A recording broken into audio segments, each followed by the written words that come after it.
Bienvenue sur VED Labs, nouvel épisode. Donc je m'appelle Thibaut Prémor, toujours content d'être là. Et aujourd'hui, nouveau guest, qui est un membre de VED, qui est un membre même fraîchement arrivé. Salut Edouard. Salut Thibaut. Alors est-ce que tu peux du coup te présenter déjà premièrement ? Ouais, je m'appelle Edouard, j'ai 20 ans et je viens d'arriver à l'ESIL depuis septembre. Trop cool. Et du coup, donc t'as fait une prépa, c'est ça avant Ouais, j'ai fait une prépa sur Dijon, prépa PT pour ceux qui connaissent. Et après voilà, je suis arrivé à l'ESIL. Et il a intégré du coup VED en septembre finalement, pareil, hein, comme sa rentrée. Du coup, donc à VED, qu'est-ce que tu fais justement dans quel team tu es ? Même si Donc moi je suis team Formula Student, parce que c'est vraiment ça que je voulais faire de base. Et je suis dans la team liaison au sol, donc c'est tout ce qui va s'occuper de la direction, pas trop du châssis, mais vraiment tout ce qui est direction des roues, etc. Moi plus précisément je m'occupe des mises en plan. C'est des pièces qu'on a à faire usiner pour les usineurs professionnels que nous on ne peut pas usiner, qui sont trop compliqués. Et voilà, c'est pour des plans détaillés pour eux. Ok, t'es dans plusieurs assos du coup ou t'es que à VED ? Alors je suis dans plusieurs assos. Là je suis à 3V aussi, du coup. C'est le BDE de l'ESIL et VED du coup. Trop bien. Et du coup, donc pourquoi avoir choisi VED comme asso ? Est-ce que tu la connaissais tout de suite ? Enfin, comment tu l'as connue ? Comment ça s'est fait ta rencontre avec VED ? Alors je l'ai pas connu tout de suite. Je savais même pas que vous faisiez une Formula Student, parce que c'était vraiment un truc que je voulais trop faire dans l'école d'ingé et que je savais pas que vous le faisiez au début. C'est en faisant la journée intégration au parc Astérix, du coup. J'avais la chef d'équipe qui était Héloïse Hamel, qui est l'ancienne directrice, je crois, du... Ok, directrice. Oui, ancienne directrice FF et qui est directrice du PE cette année. Qui m'en a parlé et du coup, je suis accroché. Là, t'avais VED, le projet de la Formula Student, on a plusieurs teams. Pourquoi du coup partir plus sur LAS que sur les autres teams de la Formula Student ? Alors pour moi, déjà, niveau de compétences, j'ai pas trop de compétences en style aérodynamisme. Ça, je trouve ça stylé vraiment, tu vois. Mais j'avais pas forcément de compétences là-dedans, du savoir utile à apporter. Après, composite, ça me tentait un petit peu moins. Pareil pour système embarqué, je suis nul dans tout ce qui est électrique. Donc, donc vraiment, l'AS pour moi, c'est un peu une évidence, quoi. Et donc là, tu viens d'arriver à l'ESIL, ça fait maintenant 6 mois que tu y es.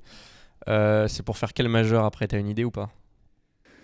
Alors de base, je voulais peut-être faire la majeure méca, sauf que en soi, si j'avais voulu faire plus méca, je pense que je serais parti plutôt à l'Estaca.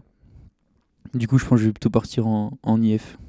Ok, donc c'est un peu tes deux majeurs, où tu es sûr de ton choix IF ou... Plutôt sur IF quand Ok, même. d'accord, Ouais. donc on est vraiment quasiment sûr. Ok, trop cool. Et pour faire quoi après t'as déjà une idée du métier que tu veux faire En soi, gagner pas mal d'argent. C'est déjà un bon objectif. Et ouais, après pouvoir me faire plaisir plus tard. Genre acheter des belles voitures et tout. Trop cool, parce qu'il y a toujours la passion de la voiture. J'ai une question là, parce que donc, ce qu'il faut savoir, t'en as pas encore trop parlé, mais on va évidemment en parler aujourd'hui. T'as une expérience assez énervée dans la Formula Student, c'est ça ? Donc, qu'est-ce que t'as fait déjà très brièvement et on détaillera après. Alors en fait, je suis dans le sport automobile depuis tout petit. Et mes parents ont une société du coup dans l'automobile. Et j'ai connu la Formula Student en fait par l'équipe Metz Racing Team, qui ont fini deuxième en 2022 du championnat. Ils sont venus en fait voir en gros la société de mes parents, parce qu'ils avaient besoin de conseils sur tout ce qui est moteur et tout, etc. Et mise au point. Et en gros, depuis ce temps-là, en fait, Metz Racing Team vient tous les ans, quelques journées en fait, pour essayer de mettre au point sur banc et tout, etc. leur moteur. Et c'est comme ça que je les ai connus à pouvoir voir un peu leur projet, ce qu'ils faisaient, etc. Et après, du coup, comme je voulais de base un peu à la STK, c'était un peu un objectif, je m'étais pas mal renseigné sur les STK et surtout la FS, et je connais l'actuelle directrice de la Formula Student à l'Estaca. C'est une amie, donc c'est aussi comme ça que je l'ai connue. Il a des contacts en béton. Et du coup, enfin, tu m'avais pas parlé d'un truc que tu avais été pilote, non? Ou je sais plus. Non? Ou je rêve complètement? Alors, si, je suis pilote. Ah, voilà, c'est ça. Oui. Et donc, du coup, t'es pilote de quoi? Alors, j'ai commencé par le karting, donc comme un peu tout le monde souvent au début. Et en vrai, le karting, meilleure école. Franchement, c'est incroyable. Pour apprendre tout ce qui est trajectoire, les freinages, vraiment, il y a rien en fait. Il n'y a pas d'aide au karting. C'est le volant et juste toi derrière, quoi. Donc c'est vraiment incroyable. Au début, j'ai commencé sur des petits karts comme on peut louer. Puis après, je me suis acheté mon propre kart, vraiment un kart de compétition. Et voilà, j'en fais toujours et je kiffe. Et du coup, le kart, du coup, tu fais genre les réparations si nécessaire ou quoi, tu manipules dessus, quoi. En fait, ah ouais, déjà, ça m'a appris énormément de trucs, le kart. Vraiment incroyable. Parce que c'est basique comme mécanique, mais il y a plein de réglages dessus.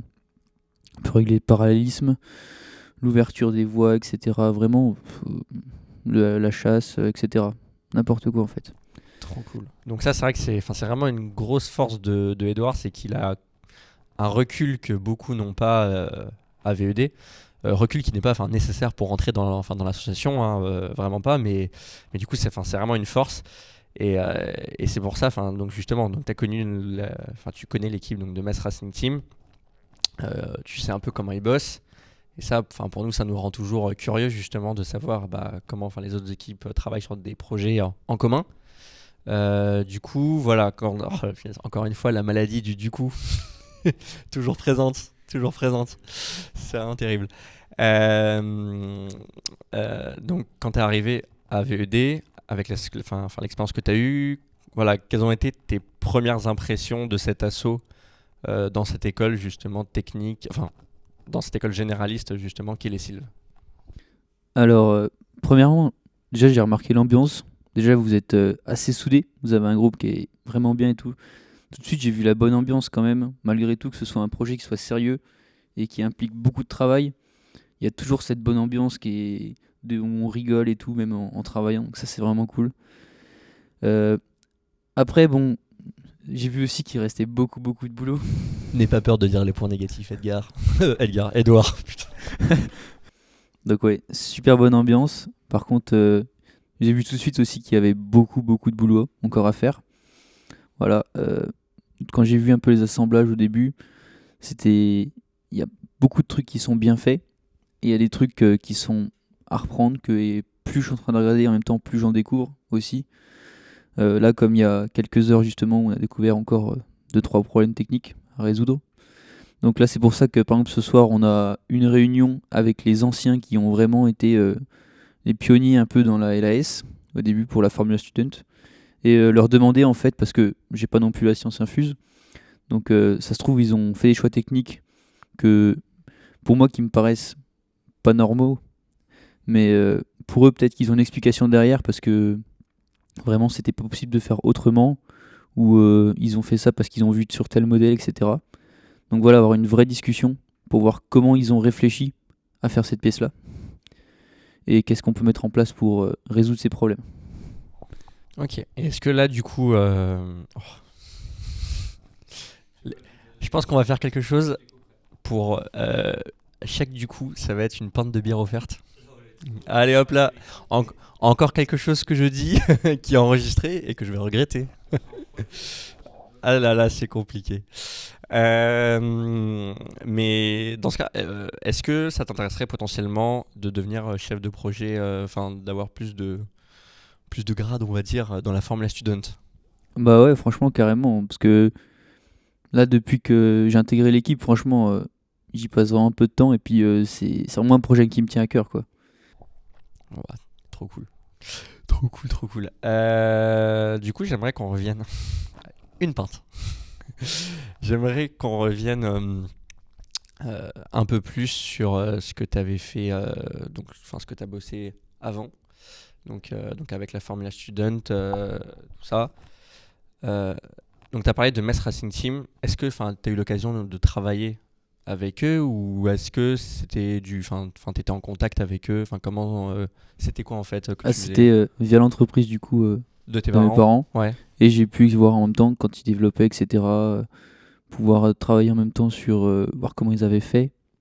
Et puis quand ils faisaient de la mise au point moteur, vraiment tous les conseils qu'ils ont eu, etc. Bon, là, eux, ils étaient en thermique. Ici, maintenant, la FS, elle est en électrique. Donc c'était différent, mais il y a pas mal de trucs. Eux, ils avaient des gros problèmes au début déjà sur le moteur. Et après, sur tout ce qui était transmission, etc. Donc c'était un gros problème que même là, la transmission, même si c'est des moteurs électriques, il y a beaucoup de choses à revoir. Parce que c'est pas facile en fait. On va sortir beaucoup de puissance et de couple. Surtout, il faut que les pièces puissent tenir. Ok, ouais, donc forcément très difficile à faire adapter et du coup pas hyper comparable par rapport à Metz Racing Team. Enfin, dans ce cas-ci, c'est eux une voiture thermique. J'imagine que c'est forcément pas les mêmes exigences. Est-ce qu'on peut dire que du coup c'est plus difficile euh, un projet de Formula Student électrique qu'un projet thermique? Alors pour moi, c'est plus facile plutôt. Parce que vraiment, dans le moteur électrique, il n'y a pas toute cette partie vraiment mise au point du moteur thermique. Il faut savoir qu'un moteur thermique, c'est très exigeant, c'est très pointu comme réglage en fait. Et s'il n'est pas bien réglé, ça marchera pas correctement en fait. Ça pourra marcher, ça pourra rouler, ça marchera pas bien. Donc c'est vraiment important pour moi. Alors que le moteur électrique, bon, c'est différent, il y a moins de réglages possibles. On va pas tout ce qui est carbu, injecteur, etc. On va pas tout régler quoi. Ok, mais du coup, la difficulté elle est plus vis-à-vis du châssis, j'imagine, parce que forcément encaisser une accélération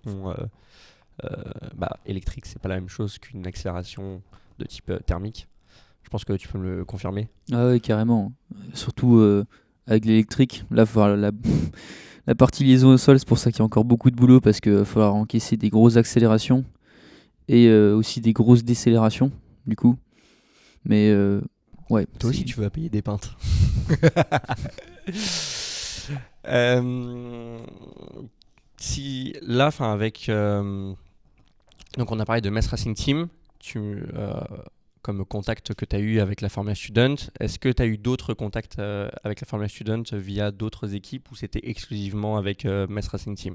Ah, du coup, avec l'Estaca, comme je disais, la directrice actuelle, là, Elise Bols, j'ai pas mal discuté avec elle parce que quand je voulais rejoindre l'Estaca, elle venait de rejoindre la Formula Student. Et du coup, on a beaucoup parlé des choix techniques qu'elle avait fait parce que j'avais déjà un tout petit peu d'expérience aussi en sport auto à ce moment-là. Donc on a pas mal parlé des choix techniques, etc. Eux, ils sont aussi en moteur électrique depuis 2-3 ans. Et donc, franchement, ils m'avaient présenté dans le projet en fait tout leur assemblage un peu complet. Et donc on avait pas mal vraiment échangé là-dessus. Écoute, ça pourrait peut-être même être intéressant dans le cadre d'un autre podcast d'avoir cette personne justement pour échanger sur la Formula Student. Mais beaucoup trop cool. Avec Metz Racing Team, ça serait quoi la partie, le domaine de la Formula Student dans lequel tu as le plus progressé, où tu as eu justement le plus de conseils, ou là où tu as le plus upgrade quoi? Depuis cette année? Si tu prends juste toute ton expérience avec Metz Racing Team et tout ce que tu as pu voir, pas vis-à-vis de nous, je parle plus là vis-à-vis de ton expérience extérieure. En fait, Metz Racing Team, j'ai vu un peu à quoi ressemblait un peu la FS, etc. Mais c'est pas forcément eux qui m'ont vraiment donné cette expérience en fait. C'est bien plus avant et d'autres choses en fait, vraiment. Et quelles sont ces choses alors, Edouard? Déjà, il y a pas mal de. Comme j'étais en sport auto tout le temps avec mes parents, globalement, j'ai appris pas mal de trucs parce que j'essaie d'être curieux souvent. Avec, tiens, ça sert à quoi de faire ça? Pourquoi on règle ça? Pourquoi ci? Pourquoi ça? Le kart, vraiment, ça a été le b.a-ba déjà pour aider, faire tous les réglages du kart, l'entretien du kart. En gros, chaque sortie, j'enlève le kart, je mets sur le drive-up. C'est un chariot qui permet de travailler dessus, à hauteur. Et je révise tout dessus, en gros. Nettoyer, regarder tout ce qui est les jeux qui ont bougé, etc. Vraiment, donc c'est vraiment important de faire ça, tout simplement pour pas perdre une roue ou quelque chose comme ça pendant qu'on est en kart, parce que bon. Effectivement, ça paraît plus ou moins nécessaire, je pense. Pour ceux qui savent pas, des cartes de compétition, moi j'ai qu'un Rotax, ça n'a pas de vitesse, mais on arrive déjà sur des vitesses entre 100 et 130 km/h.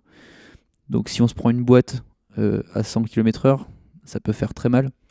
Donc c'est pour ça qu'il faut mieux éviter tout risque et vraiment réviser avant. Tu t'es déjà blessé ou pas en kart, enfin en envoyant valser ton kart dans le circuit Alors pas en envoyant valser, mais en fait j'ai commencé, c'était dès ma première année je crois. J'ai commencé, c'était un circuit, un petit défaut du circuit, où je m'étais déjà fait mal avant à une espèce, un peu derrière le dos, une côte. Et en fait, il arrive une bosse sur le circuit, je l'ai pris à peu près à pas loin de 100 km/h. Il faut savoir qu'il n'y a pas de suspension sur les karts, c'est vraiment dur. Et au moment de sauter, j'ai pris la bosse, clac. Vraiment, j'ai senti le clac comme ça, mais qui venait de ton corps, le des claque. côtes, ouais, des côtes. D'accord. Et ok. je me suis fait une côte quoi. D'accord. Bon, et donc ça va, ça a mis combien de temps Ah, il a fallu 2 mois quand même. Ah, quand même. Ok.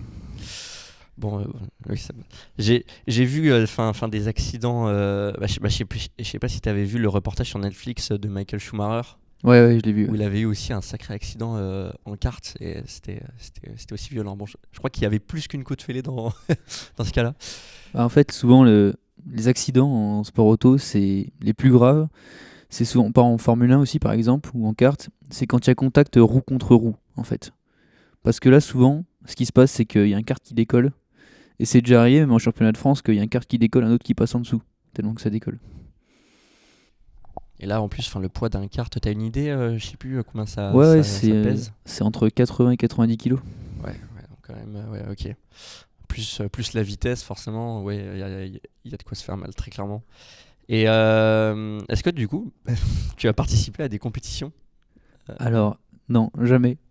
Ah, d'accord. C'est... Donc t'avais ton kart, tu faisais les réparations de ton kart et zéro compète à côté. Ouais, non, en fait, souvent, parce que j'avais pas forcément trop le temps, déjà. Et il faut savoir que faire de la compétition en kart, c'est quand même un vrai budget. Et j'avais pas forcément le budget. Ah, parce que il faut prendre le budget de quoi? De transporter le kart, de prévoir toutes les pièces à changer ou quoi, c'est ça? Ouais, en fait, vraiment, c'est très compliqué, en fait. C'est un budget monstre. Souvent, je crois que c'est les 3 premiers, un truc comme ça, en championnat de France. C'est un châssis et un moteur par course. En gros, c'est limite un kart neuf par course. Un kart neuf, c'est 8 à 10 000 euros. Donc, si on n'a pas les sponsors derrière, c'est pas possible. Et il y en a très peu qui sont sponsorisés. Et puis, je sais pas, ça m'intéressait pas forcément. Je préfère rouler. J'ai commencé en fait à en faire moi, et puis mon père m'a suivi. C'est-à-dire qu'en fait, j'en fais avec mon père. Du coup, on a 2 cartes, et puis. Ah oui. Lui aussi a son kart. Ouais. Incroyable. On a commencé sur le même carte. Et puis bon, c'était chiant de faire une session moi, après une session lui, une session moi, une session lui. Donc au bout de 2 mois, il a acheté son carte aussi, et puis maintenant. Et c'est on quoi, fait les courses. la valeur d'un kart ça vaut combien si t'en achètes un d'occasion ou À d'occasion, en fait, on trouve vraiment de tout. C'est impressionnant. Il y en a qui voudront te vendre un carte qui est en miettes pour 2000 euros, 3000 euros, en fait. Donc, alors, j'ai recherché sur le bon coin, en fait, mais pendant 2 mois, tous les jours, pour essayer d'avoir la perle rare un peu. Et j'ai trouvé, justement. Donc, j'ai eu mon carte, une remorque pour le déplacer, remorque fermée et tout, bien correctement. Un micron.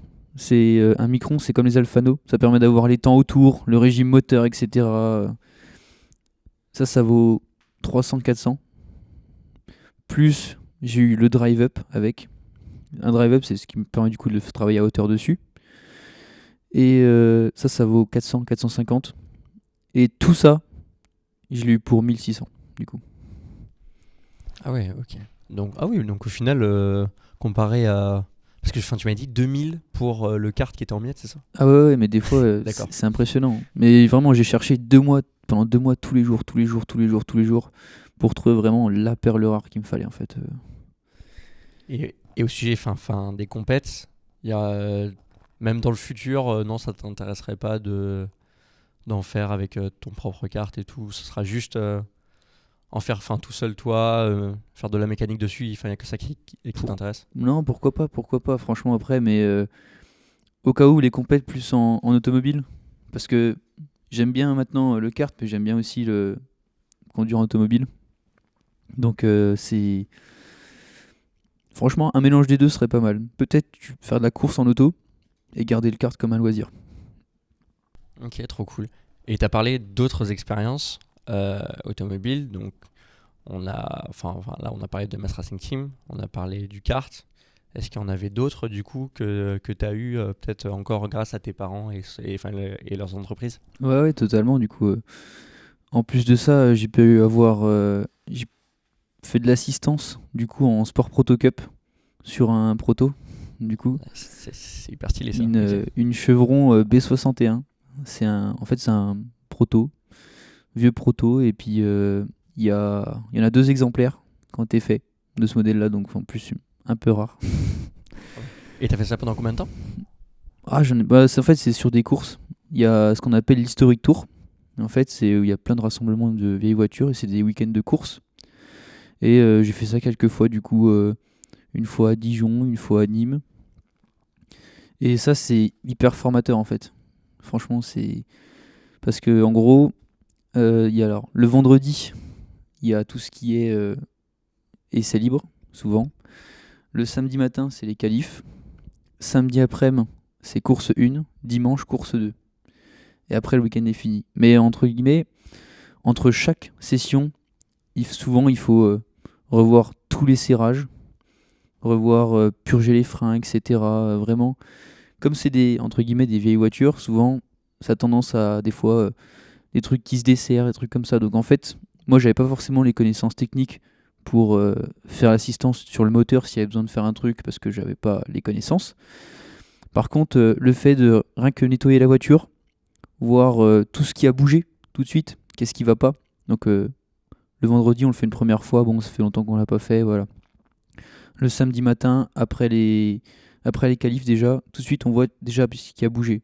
On est habitué à la voiture, donc voilà, c'est revoir tout ce qui est serrage, etc. Et ça prend beaucoup de temps. C'est-à-dire que souvent, ça peut prendre 5-6 heures de maintenance en fait, rapidement, entre 2 courses, etc. quoi. Ok, et vous étiez combien par équipe pour une voiture justement? Ça dépend, l'un était 2. Souvent, chaque Ah fois. oui, donc ça va. Donc, mais on faut pas traîner non plus, quoi. Mais deux, y compris le pilote du coup Non. c'était... Exclu. Ok, Pilote. d'accord. Et le pilote c'était un professionnel ou Alors, c'est pas plutôt amateur, mais il a un très très bon coup de volant. D'ailleurs, il a eu une école de pilotage, etc. Donc grâce à ça, Non, Ah non, c'était ok. avant, quoi. Ah ok, d'accord, ok. Ok, beaucoup trop cool. Et est-ce que tu penses que... est-ce que tu pourrais dire que c'est l'expérience la plus formateur que tu aies eue dans le sport auto ou est-ce qu'il y en aurait encore une plus formatrice? Pour moi, le plus formatrice, ça a été le kart, vraiment. Parce que je regarde par exemple la FS. La FS, c'est un gros kart. Vraiment, en solution technique, vous avez pris les mêmes trucs que le kart. Sauf que j'ai l'impression que vous n'êtes pas basé sur le kart. Vous êtes arrivé aux mêmes conclusions que pour un kart, mais sans passer sans avoir l'idée du kart en fait avant. Donc on a réinventé la roue, quoi. C'est ça. non mais c'est intéressant parce que du coup, tout de suite, je suis arrivé et j'avais, on va dire, cette vision globale que je trouve qui manque un peu dans l'assaut. C'est sur le projet, vous avez très catégorisé par tâches, FS, LAS, aéro, composite, etc. Mais je trouve ce qui manque, on va bosser sur une pièce, mais on va pas avoir la vision d'ensemble de à quoi sert cette pièce, quelle contrainte va vraiment se mettre dessus en dynamique quand elle va bouger, quand elle va passer sur un vibreur, etc. Et quelles autres pièces vont avoir de l'influence dessus, etc. Ça, c'est un tout petit peu, je trouve, ce qui manque dans cet assaut.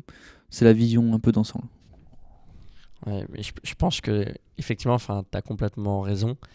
Et je pense que ce qui explique ça, c'est aussi qu'on est encore quand même vachement dans le théorique, même s'il y a des choses qui commencent à sortir. Hein. Il y a le châssis, le moule du châssis, voilà, qui commence à prendre forme. Mais on est encore un peu dans le théorique et surtout, on est dans l'idée, et ça donc Alexis, mon cher Coprez, va pouvoir complètement partager cet avis, mais on est toujours dans l'idée d'essayer de faire un truc en fait qui est parfait. Et du coup, à chaque fois, on retourne sur des pièces et on se focalise dessus sans justement même avoir cette vision que tu dis globale. Et du coup, on passe sur du temps vraiment sur des choses qui n'ont pas lieu d'être. Et on se focalise du coup moins sur des choses, des trucs plus globaux dont tu parles, quoi.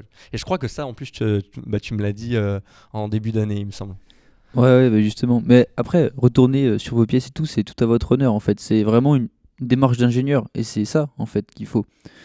C'est juste que des fois, il faut, euh, quitte à pas faire le meilleur truc possible, mais ce qui est réalisable en fait. Parce que là, le châssis carbone, c'est un peu encore expérimental. Vous n'êtes pas sûr que ça va marcher à 100% et vous avez déjà passé 3 ans dessus en fait. Donc, mais franchement, ouais, ça va être un. Si ça sort et que ça roule correctement, ce sera un beau truc. Oui, parce que c'est vrai que ce qu'il faut pas oublier, hein, ce n'est loin de moi, l'idée de dédouaner, mais contrairement à des écoles qui sont vraiment 100%, qui sont même spécialisées en fait dans l'auto, comme les Staka, les Sylvie est une école généraliste et c'est vrai que c'est un peu notre faiblesse en fait, on a un projet qui est un projet méca, hein, la FS c'est clairement un projet méca, dans une école généraliste et on a les mêmes objectifs finalement que des écoles qui ont un plus gros budget, parce que c'est normal, hein, les Stacas c'est leur projet même de l'année pour certaines années.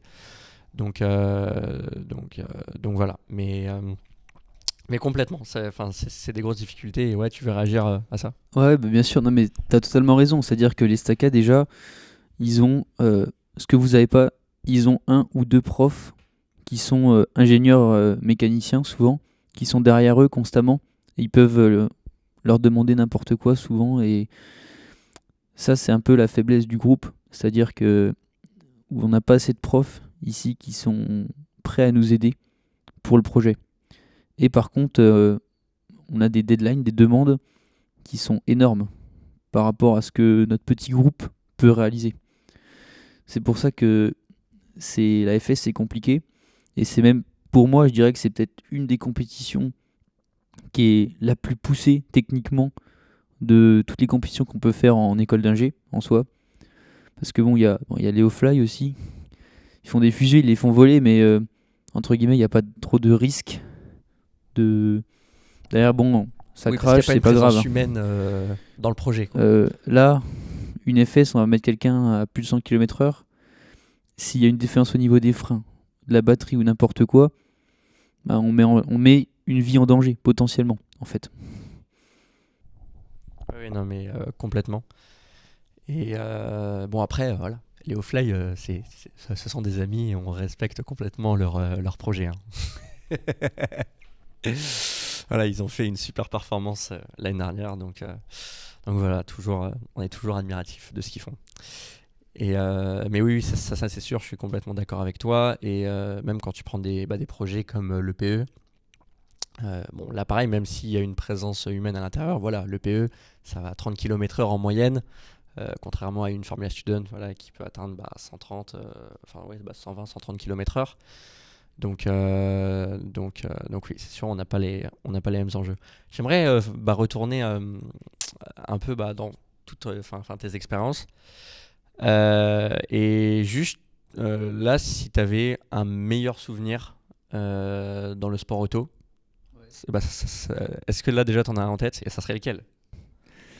Alors, un des meilleurs souvenirs, franchement, c'était un peu cet été.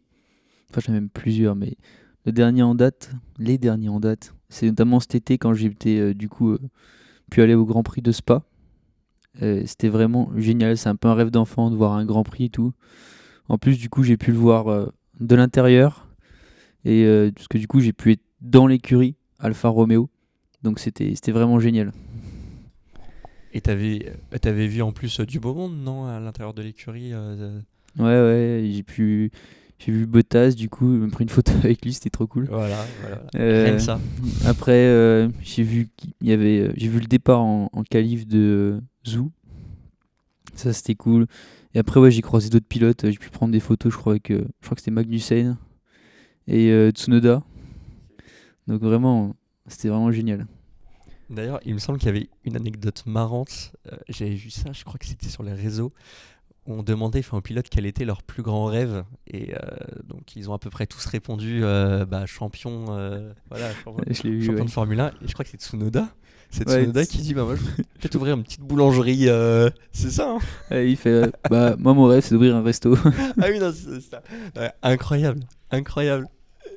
Non, mais voilà, comme quoi, on peut être passionné, mais avoir un rêve complètement différent, hein. Mais franchement, en tant qu'un petit pilote, on va dire, c'est là qu'on se rend compte que les pilotes de F1, souvent on les critique parce qu'ils ont fait des erreurs ou parce que il y en a un qui est moins rapide que l'autre, mais c'est tous des monstres absolus, franchement.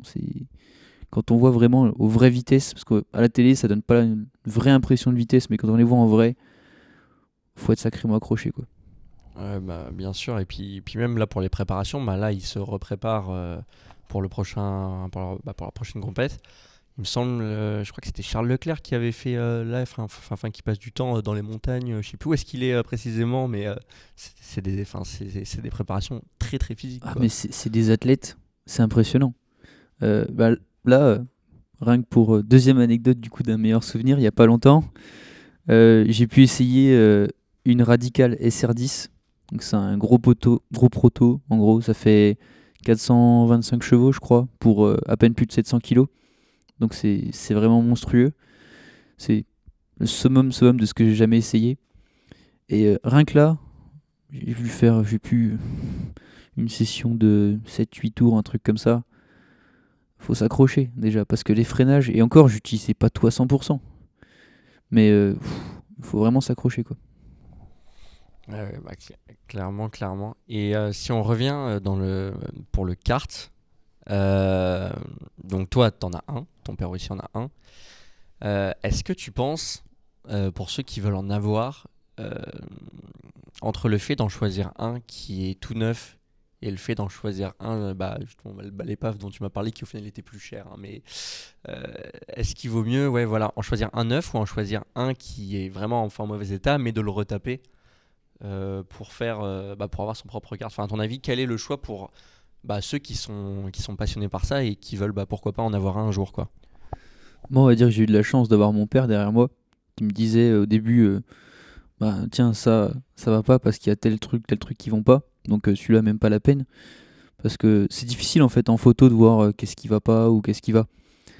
Par contre, à force, ouais, si je devais donner un conseil, c'est peut-être d'en prendre un d'occasion qui a pas beaucoup d'heures. Ce qui est important, c'est le nombre d'heures qu'a le moteur. Très important.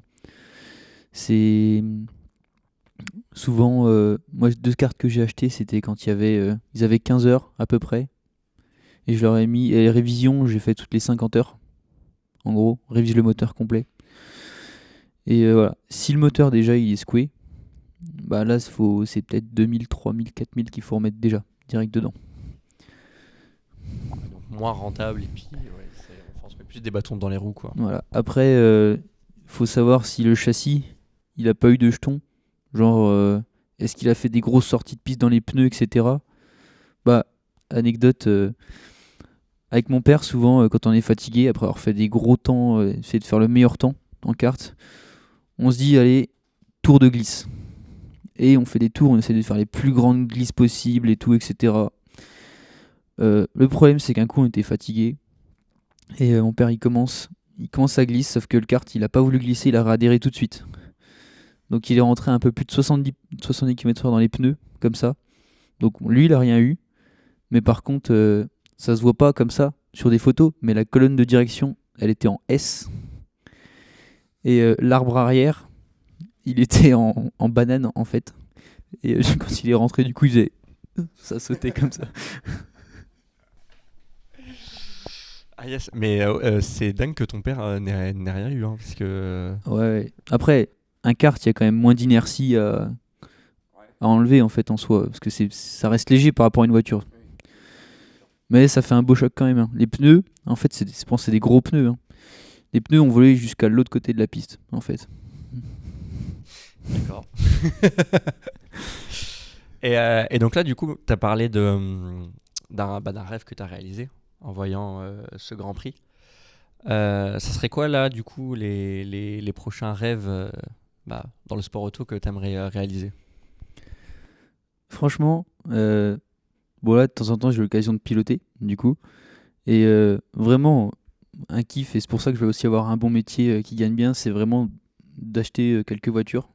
Et puis après, pouvoir faire des track days, souvent, peut-être une fois par semaine, vraiment, et m'éclater sur la piste, parce que je crois que c'est là que je me sens le mieux, en fait, toujours. Est-ce que tu as le permis, Edouard? Bah, bien sûr, j'ai le permis. Est-ce que tu as des difficultés à le conserver, ce permis? Alors, j'ai Je pensais pas qu'il fallait prendre cette question vraiment entre des pincettes, quoi. j'ai, entre guillemets, toujours eu de la chance. C'est-à-dire que je me suis jamais fait, entre guillemets, choper, mais il y a une fois où je me suis fait arrêter.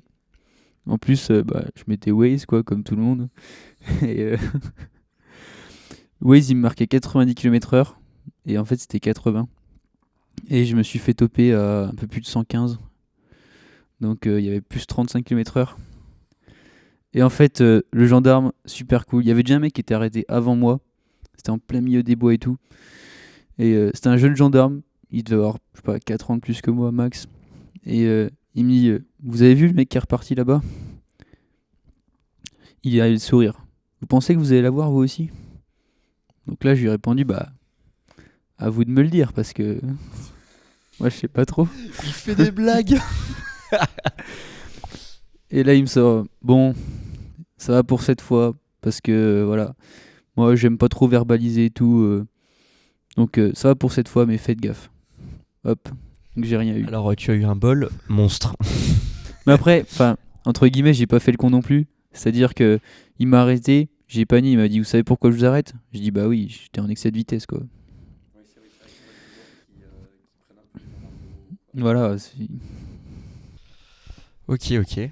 Euh, Oh, ça c'est une très bonne question de la part de notre teamcom. Là. Là, avec ce que tu as vu de la Formula Student, bon, tu vois à peu près, je pense, à quoi elle va ressembler pour cette V1. Du coup, quels choix on a fait, même s'il y a encore des choix qui sont discutables et dont vous allez parler ce soir. Euh, Qu'est-ce que tu penses qu'il y a comme amélioration pour une V2 de la Formula Student? Là, si on doit reprendre, si on fait table rase et on doit en refaire une autre, qu'est-ce qu'il faut, enfin, quels sont les grands changements que tu vois qu'il faudra faire et voilà. alors déjà, moi, je serais parti sur un châssis tubulaire. Pareil, je connaissais déjà la réponse. Parce que en fait, toutes les équipes sont jamais parties directement sur un châssis carbone. Ou alors si elles sont parties sur un châssis carbone, c'est qu'elles avaient des gros budgets et elles l'ont fait faire. Alors que la spécialité de VED, il me semble, c'est que on fait notre propre carbone. Mais on n'a Tu pas des confirmes? gros budgets. Non mais d'où la difficulté justement de réaliser un châssis carbone qui va bien marcher en fait. Et si ça marche, franchement, ce sera tout à votre honneur parce que c'est vraiment compliqué quoi. Et c'est un réel C'est un défi peu le technique. challenge. Ouais, voilà. Trop cool. Et est-ce que tu vois du coup d'autres améliorations ou... Après, toutes les pièces, vous avez fait quelques simulations dessus. J'ai vu que certaines, vous avez fait ce qu'on appelle de la conception topologique. C'est ce que, en gros, on a des points clés de la pièce, des surfaces fonctionnelles, et on va essayer d'optimiser la pièce pour qu'elle fasse le moins de poids possible et qu'elle garde toujours sa même résistance. Donc ça, vous l'avez fait sur quelques pièces, et il faudrait peut-être le généraliser à toutes les pièces. Ça fait un réel gain de poids en fait. Et ça, pour une version V2, ça peut être vraiment pas mal. Après, par expérience, on apprend toujours une fois qu'on a fait la première compétition. Qu'est-ce qui s'est mal passé, qu'est-ce qui s'est bien passé, qu'est-ce qui a amélioré en fait. Tant qu'on n'a pas fait généralement de vraies compétitions, on peut pas tout savoir. Il y aura forcément des problèmes. Ça va pas marcher nickel dès le début. Donc on croise les doigts quand même, mais bon. Yes. Mais je te rejoins sur ça, tu as complètement raison. Rien que pour le PE, on a vraiment un recul parce qu'on a eu les 3 compétitions qui sont passées et même si on s'était préparé à fond avant, on a eu des problèmes. Voilà. Et puis là, clairement, les choix qu'on a fait, c'est clairement des choix de problèmes qu'on a eu en compète. Donc, je te rejoins à 100% là-dessus. On va renchérir sur encore une énième question sur tes expériences, ma foi. Est-ce que là, tu as encore quelques petites expériences à nous raconter, voilà, des petites anecdotes là, let's go, c'est le moment de tout balancer. Ok. Alors, à un moment, j'ai voulu, entre guillemets, après, quand j'ai eu le permis, etc., je voulais passer pour voir un peu ce que c'était peut-être être pilote automobile. Et bon, avant d'avoir des voitures qui étaient un peu plus puissantes, j'ai commencé avec ma Twingo sur circuit. Pourquoi cette histoire part mal? Non, franchement. Et j'avais même, du coup, dans les clients de mes parents, des personnes qui étaient super cool et tout, qui m'ont donné, en fait, même pendant une journée, qui m'a donné des cours, vraiment, cours de pilotage comme ça à côté et tout, dans la Twingo. Donc déjà, ça m'a permis de connaître un peu tout ce qui était les limites de la voiture, pour que, au cas où sur la route, il m'arrive pas quelque chose. Et en plus, comme expérience, franchement, c'est un truc que j'en garde parce que quand on apprend, même s'il y a le kart, quand on apprend vraiment à l'auto-école, ils nous apprennent pas vraiment à freiner. Faire des vrais freinages, un freinage dégressif, ça, on nous l'apprend pas. Et c'est après, comme ça qu'on apprend. Donc là, j'ai commencé avec Bon, une Twingo, on peut se dire, c'est pas fou, mais... Ouais, mais au final, moi je pensais que cette anecdote partait. Enfin, je me suis dit que t'allais me raconter une non. catastrophe en fait. Tu vois? La Twingo va Oui, sur un bien. circuit. Ok, d'accord, oui. Et Elle toi, est- tu vas bien aussi. Elle du est coup. toujours là. Ok, parfait. Non, bah, du coup, anecdote carrément stylée, du coup. Non, voilà. Après, j'ai passé la Twingo à, du coup, un truc que j'ai piloté, c'est une Seat Cupra R. Donc ça, c'était bon, un sacré niveau dessus. Et Combien de chevaux? là, on fait un peu plus de 300. Ouais, voilà. Oui, donc. Et ça reste lourd.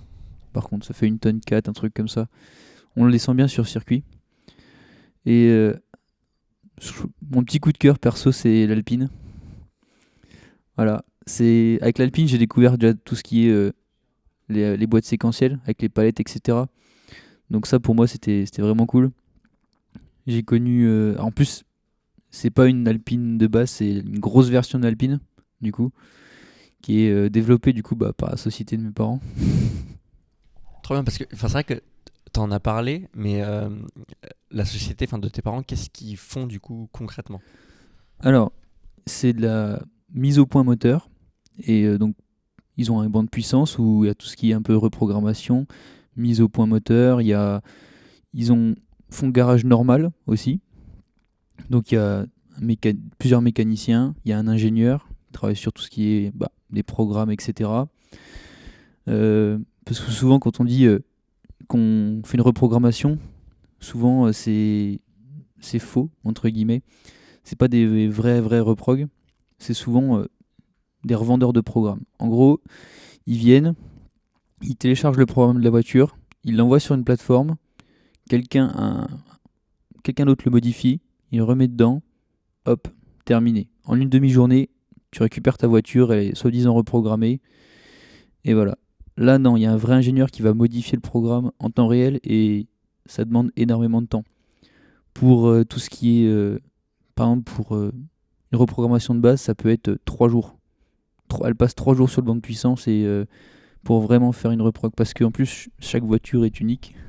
Ça m'inquiète un peu parce que j'ai fait une reprogrammation de ma voiture, mais ça a pas duré 3 jours, tu vois. Ça a duré vraiment une partie de la journée, quoi. Voilà. Désolé de t'annoncer que probablement... Mauvaise nouvelle.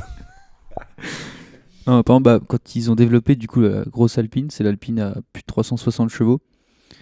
Il y a tout le circuit de refroidissement qui a été vu, beaucoup de choses. Le programme moteur, en fait, il faut savoir que on dit une carto, en fait, il n'y a pas une carto, il y en a 12 000 dans la voiture. Et en fait, il faut les modifier souvent une par une ou par paquet. Et il y a eu des centaines et des centaines d'heures de développement, en fait. Donc ça, franchement, la conduire et tout, c'est vraiment génial. Bah écoute, plein d'anecdotes que tu nous as offert pendant ce podcast. Je pense qu'on va s'arrêter là. C'était très cool de te parler, Edouard. Et puis, voilà, tu fais partie des sacrées surprises qu'on a eues dans le recrutement cette année, quoi. Voilà, c'est très cool de t'avoir avec nous. Je te remercie d'être venu. Hein, voilà. Je suis super content de vous avoir rejoint aussi. Franchement, Eh bah, trop cool. C'est partagé. Et puis, quant à nous, on se retrouve dans un prochain podcast. Voilà, pour un prochain épisode. On a été, pareil, très content de vous faire partager ça. Merci si vous êtes toujours là. Et, et puis, on vous dit ciao. Voilà. Ciao, bye bye.